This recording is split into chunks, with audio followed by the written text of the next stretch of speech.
Namaskar everyone, welcome to IIS deemed to be University Jaipur.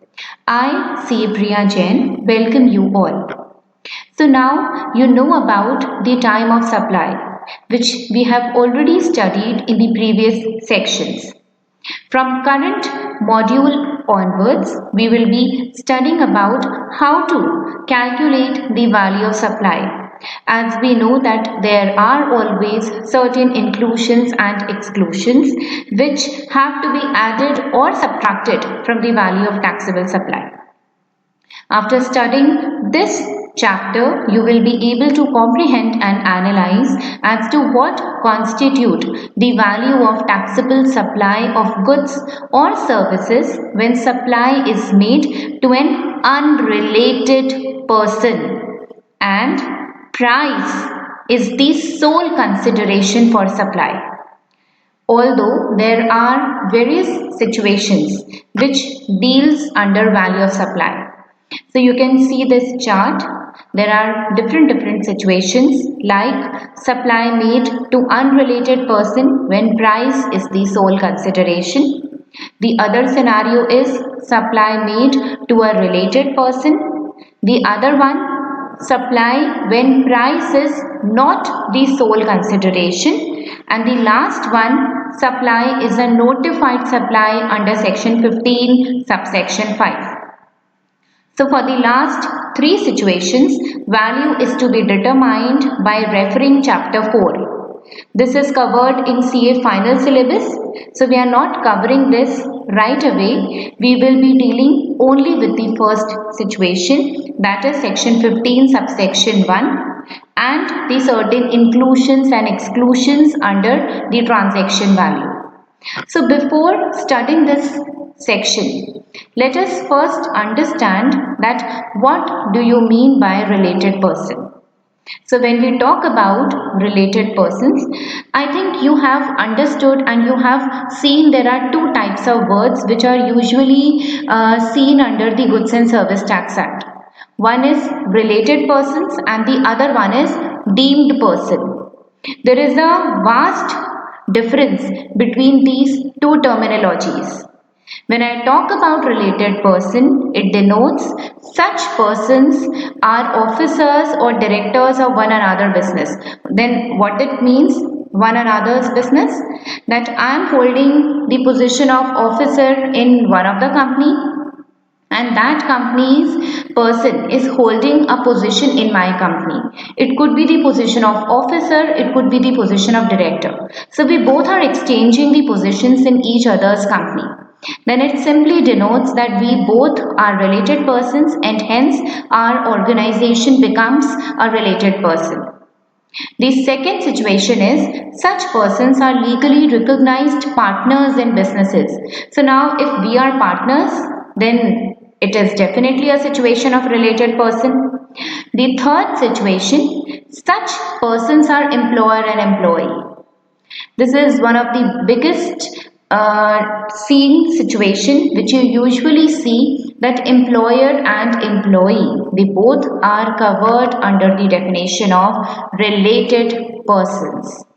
The next one, any person directly or indirectly owns, controls or holds 25% or more of the outstanding voting stock or shares of both of them. So you are holding shares of another organization which could be 25% or more.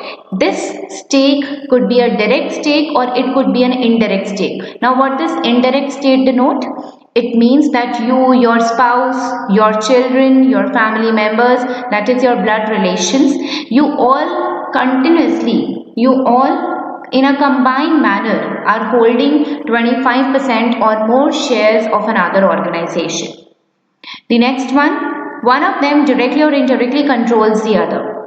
The control could be in a direct manner or it could be indirectly. That is directly, that whatever you say the organization has to follow, or it could be in an indirect manner also.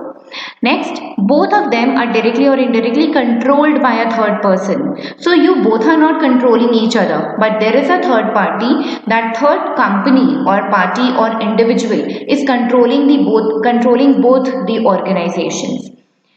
Last, Together, they directly or indirectly control a third person. That means your organization and mine organization, we both are dominating a third party.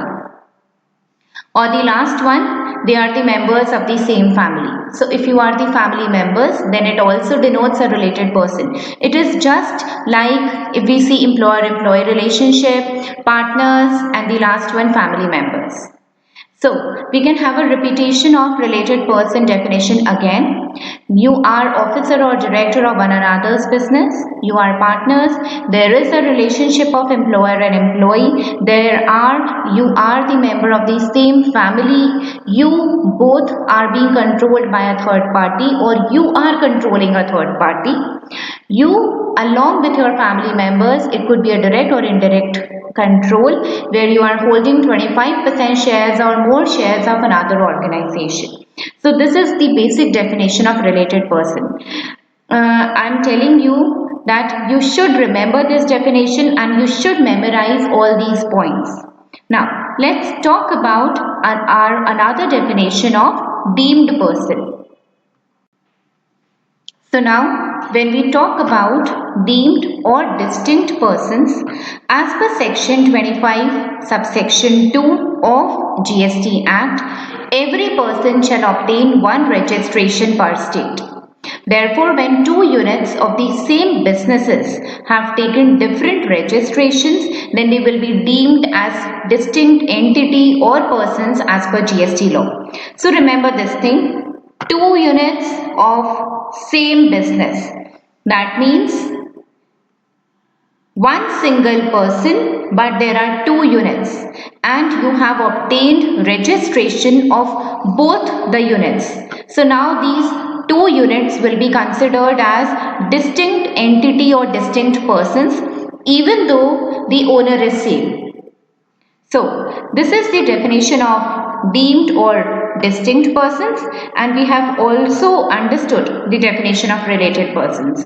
So kindly remember, you do not get confused between these two different terminologies. By this, I am ending up the session of today. In the next class, we will be discussing in detail the section 15. Thank you.